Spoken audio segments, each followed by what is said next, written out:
हाय मेरे प्रिय विद्यार्थियों, आप सभी का ईएमएस पॉइंट्स पर एक बार फिर से स्वागत है। पिछले कई दिनों से वीडियो नहीं बन पाया, गले में समस्या के कारण जहाँ दिक्कत आई थी जुकाम से। खैर, एक नई ऊर्जा के साथ एक नए वीडियो को हम लोग शूट करने जा रहे हैं। इस वीडियो में जो हाई स्कूल के रसायन विज्ञान की चर्चा हो रही थी, हम वहीं चर्चा करेंगे। चर्चा में हमने रासायनिक गुण पर चर्चा किया था, किसकी? क्षारकों की। क्षारकों के रासायनिक गुण,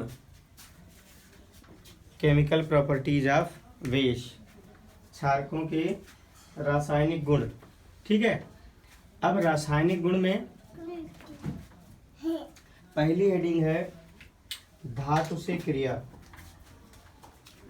फर्स्ट है धातु से क्रिया। तो जो प्रबल क्षारक है, इसकी डेफिनेशन लिखिएगा। प्रबल क्षारक सक्रिय धातुओं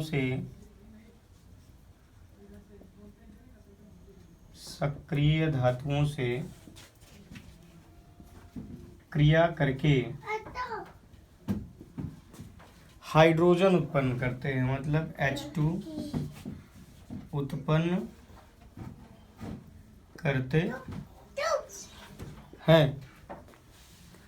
H2 उत्पन्न करते हैं। अब जैसे रिएक्शन में आप Zn ले लो, Zn के साथ NaOH की अपक्रिया करा लीजिए, तो Zn plus 2NaOH gives out Na2ZnO। Zn plus 2NaOH, यहाँ ये जिंक है जिसकी अपक्रिया हो रही है सोडियम हाइड्रोक्साइड से, जिसका अपक्रिया हो रही है सोडियम हाइड्रोक्साइड से।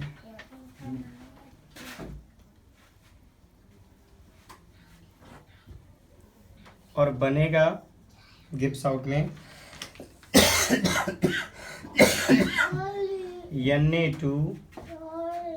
Na2ZnO। इसे कहते हैं सोडियम जिंकेट। कभी कभी पूछ लिया जाता है सोडियम जिंकेट का फॉर्मूला। और H2 क्या है? हाइड्रोजन गैस है। तो ये पहली जो है अभिक्रिया है, जो कि जिसमें आपको ये बोर्ड एग्जाम में भी आएगी। ठीक है, अब बात करें हम, इसको नोट कर लीजिए, दूसरे की, तो अधात्विक ऑक्साइड के साथ अपक्रिया।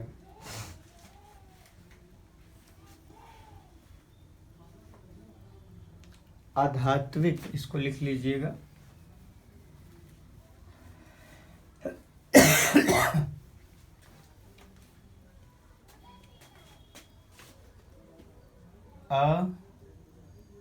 अधात्विक ऑक्साइड से क्रिया। तो ये जो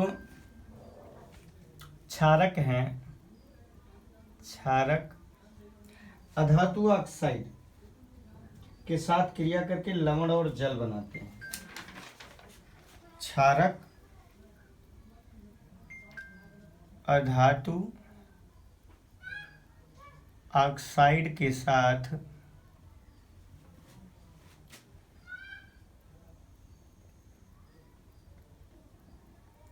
क्रिया करके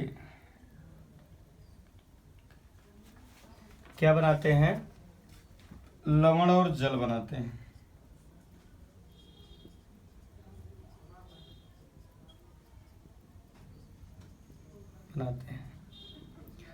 जैसे आपने CO2 ले लिया और इसका रिएक्शन करा दिया बुझे हुए चूने से, CaOH का होल ट्वाइस। चूना दो होता है, एक बुझा हुआ एक बिना बुझा हुआ। बुझा हुआ चूना तो बनेगा क्या, कैल्शियम कार्बोनेट बनेगा और जल बनेगा, CaCO3 plus H2O, CaCO3 plus H2O। ये है कैल्शियम कार्बोनेट और ये तो जल ही है, ये लवण है। बुझा हुआ चूना की बात करी जाए तो इसका फार्मूला अक्सर कंफ्यूज करता है। कंपटीशन में जब आप बैठेंगे तो वहाँ एक कन्फ्यूजन होता है कि बुझा हुआ चूना है या कली का चूना या बिना बुझा हुआ चूना है। तो बुझा का मतलब उसमें पानी मिलाया गया है, तो जहाँ OH का हो वो आपका बुझा हुआ चूना है, और CaO क्या है, बिना बुझा हुआ चूना। इसको नोट करिए।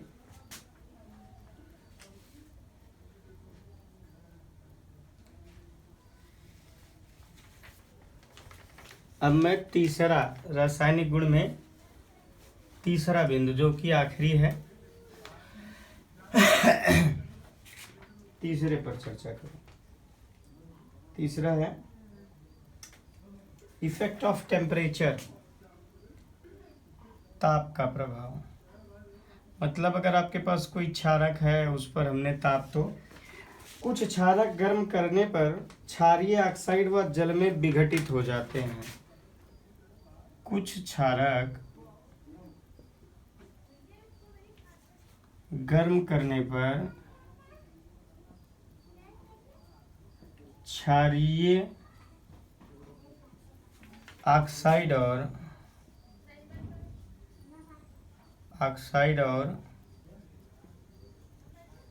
जल में विघटित हो जाते हैं। बहुत इंपॉर्टेंट है,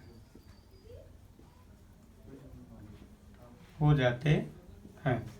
जैसे आपने मैग्नीशियम हाइड्रोक्साइड को गर्म किया तो ये मैग्नीशियम ऑक्साइड और जल में बदल जाता है। क्या, MgOH का होल ट्वाइस, MgOH का होल ट्वाइस, ये है मैग्नीशियम हाइड्रोक्साइड। जब आप इसको गर्म करेंगे तो MgO मैग्नीशियम ऑक्साइड और H2O में कन्वर्ट हो जाएगा। ये नोट कर लीजिए, बहुत ज़रूरी चीज़ है। मैग्नीशियम ऑक्साइड में अक्सर पूछा जाता है, और इसके पूछे जाने का कारण क्या है कि कभी कभी इस पर चर्चा होती है। तो ये कहानी थी अम्ल, क्षार और उसके रासायनिक गुण, भौतिक गुण। अब मैं बात करूं उपयोग। हाँ, बहुत ही ज़रूरी फैक्ट है, क्षारकों का उपयोग, यूजेज ऑफ बेसेस। तो क्षारकों के उपयोग में जैसे अमोनियम हाइड्रोक्साइड का उपयोग, पहले तो हेडिंग डालना है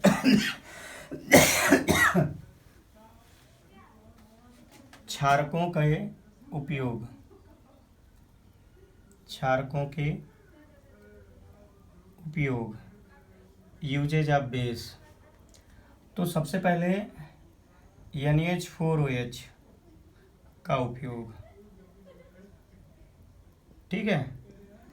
इसका जो उपयोग होता है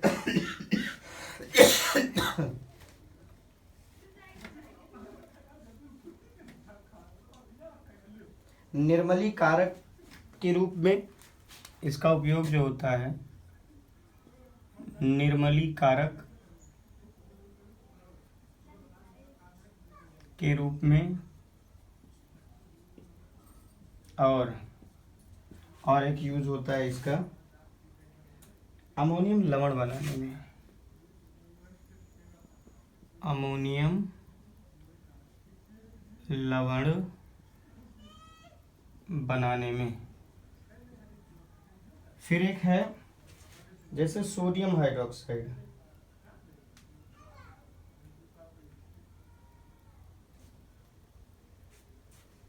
NaOH का उपयोग।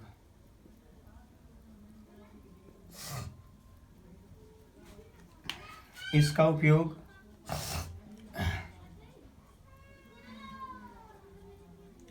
उपयोग साबुन हो गया, धावन पाउडर और कागज की लुगदी बनाने में होता है। ऐसे आपके कैल्शियम हाइड्रोक्साइड है, ठीक है, CaOH का होल ट्वाइस का उपयोग। तो इसका जो उपयोग है अक्सर चमड़ा उद्योग है, ठीक है, खारे जल को मृदु बनाने में, ब्लीचिंग पाउडर बनाने में, ये ठीक है, चमड़ा उद्योग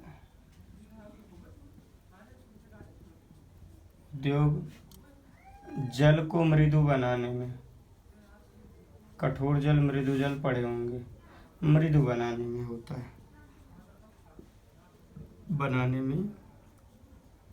है।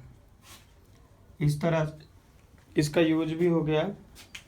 और आप दिमाग को स्थिर रखेंगे तो यहाँ से आपको प्रश्न जरूर मिलेंगे, ठीक है, प्रश्न मिले या ना मिले लेकिन जानकारी आपको मजबूती वाली मिलेगी।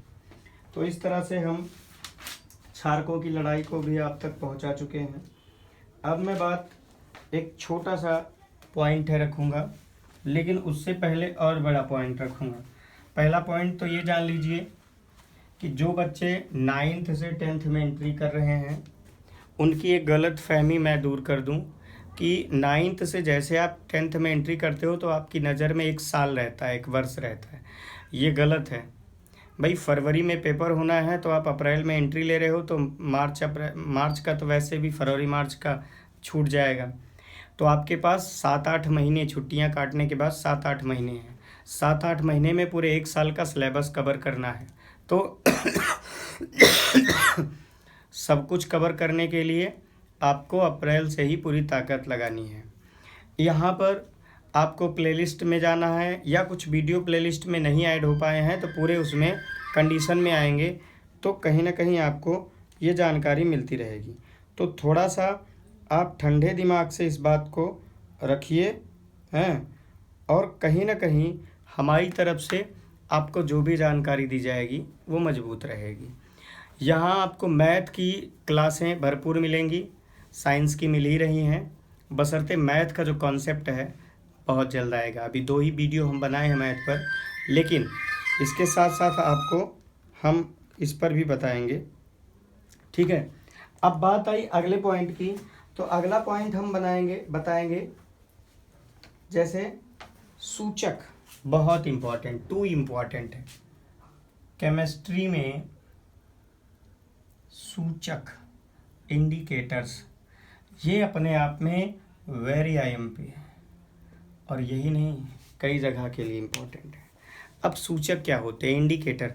तो आप लोग इंडिकेटर तो ज़रूर सुने होंगे, बाइक में लगी रहती है, कार में लगी रहती है ना। कभी कभी विदाउट इंडिकेटर हम टर्न हो जाते हैं तो दुर्घटना भी हो जाती है। इंडिकेटर का काम होता है दिशा को बताना, बाइक वाला या जो भी है वाहन में। लेफ़्ट टर्न होना है तो लेफ़्ट इंडिकेटर, राइट टर्न होना है राइट और हमको कोशिश करनी चाहिए कि 100 मीटर पहले से ही इंडिकेटर हम जला दें, ऑन कर दें, और उसका जो ट्यून है, जो बोलता है, वो ज़रूर रखें। कुछ लोग लाइट ना देख करके उसकी आवाज़ को सुन करके जान जाते हैं, और आप जा रहे हो, अचानक से इंडिकेट किए और जस्ट मुड़ गए या विदाउट इंडिकेट किए मुड़ गए, तो कहीं ना कहीं आपकी जो स्थिति है दिक्कत होगी। तो इस बात को आप दिमाग में रखिएगा, इंडिकेटर का यूज। और यहाँ वाला इंडिकेटर क्या होता है, इस पर चर्चा होगी। तो जैसे हमें अम्ल और क्षार दे दिया जाए और इसको बताना रहे, भाई हम हर एक अम्ल को तो चेक करेंगे नहीं तो इंडिकेटर जो हैं वो सूचना देते हैं। किसकी सूचना देते हैं? अम्ल और क्षार की। जैसे कोई हम सूचक उठाए और हमने अम्ल में डाल दिया तो वो एक रंग देगा। उसी सूचक को हमने जब क्षार में डाल दिया तो वो दूसरा रंग देगा। मतलब कह सकते हैं कि सूचक जो होते हैं वो माध्यम बदलने के साथ साथ अपना रंग भी बदलते हैं। अम्लीय माध्यम में एक रंग और क्षारीय माध्यम में एक और रंग देते हैं। तो इसकी परिभाषा कैसे लिखोगे? वह पदार्थ जो माध्यम बदलने के साथ साथ या माध्यम परिवर्तन के साथ साथ अपने रंग को भी बदलते हैं, अर्थात अम्लीय माध्यम में एक रंग और क्षारीय माध्यम में एक दूसरे रंग को प्रदर्शित करते हैं, सूचक कहलाते हैं। तो इसकी परिभाषा लिखिएगा, वह पदार्थ जो अम्लीय माध्यम में एक रंग और क्षारीय माध्यम में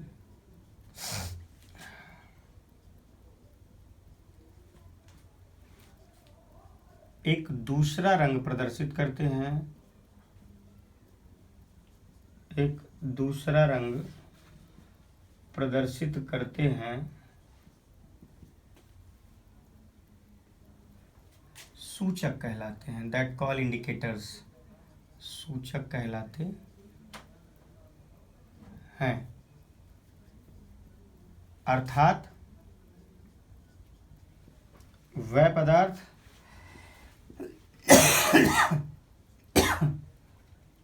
जो माध्यम परिवर्तन के साथ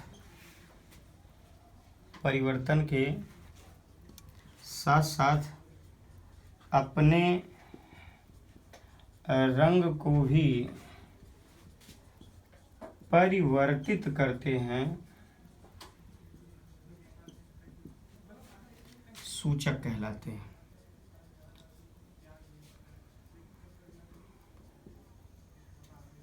जैसे MeOH, HPH, ETC, methyl orange और फेनाफ्थेलीन। तो ये आपका सूचक हो गया। और सूचक में सबसे बड़ी बात, यहाँ दो परिभाषा है, आप अर्थात के पहले वाली लिख लो, वह पदार्थ जो अम्लीय माध्यम में एक रंग और क्षारीय माध्यम में एक दूसरा रंग प्रदर्शित करते हैं, सूचक कहलाते हैं। अर्थात वह पदार्थ जो माध्यम परिवर्तन के साथ साथ अपने रंग को भी परिवर्तित करते हैं, सूचक कहलाते हैं। ये कहीं ना कहीं आपको बोर्ड एग्जाम में भी आ सकता है। कल मैं अगले वीडियो में इसके और पार्ट पर चर्चा करूँगा, लेकिन सूचक हमेशा माध्यम बदलने के साथ साथ अपने रंग को बदलते हैं। मैं एक और बात रखूं आप सबके साथ, जैसे पढ़ना और पढ़ने के साथ मनन करना। हम कोई भी बिंदु पढ़ रहे हैं पढ़ने के साथ उस पर एक अपना स्वतंत्र मनन करना, ये बहुत ज़रूरी है। मैंने दिमाग लगाया या मैंने ये परिभाषा बताई आपको, तो आपके दिमाग में होना चाहिए यार ये पदार्थ होगा तो कोई, फिर ये कलर क्यों चेंज, मतलब खुद से डिस्कस करना, सर से डिस्कस करना, ये ज़रूरी है। ठीक है, जिज्ञासा होना चाहिए। तो आप सभी इस वीडियो को पूरी तरह से अपने नोट्स के लिए यूज़ करना, मतलब देखने के साथ साथ नोट्स भी बनाना। अगर आप चैनल पर नए हैं तो सब्सक्राइब करिए, लाइक और कमेंट ज़रूर करिए। कमेंट से ये पता चलता है कि हाँ, हमारी मेहनत पर आप सबका भरपूर सहयोग है और आपकी मेहनत पर मेरा भरपूर सहयोग रहेगा, ये मेरा वादा है। मैं बहुत जल्द ही, अब सारी चीज़ें व्यवस्थित हो गई हैं तो बहुत जल्द ही वीडियोज़ बनते रहेंगे। लेकिन आप सभी जितनी ताकत से हम वीडियो बना रहे हैं, आपका सपोर्ट कर रहे हैं, उतनी ताकत से ही चैनल का सपोर्ट करिए। फिर मिलते हैं एक नए वीडियो के साथ, तब तक के लिए जय हिंद, थैंक यू।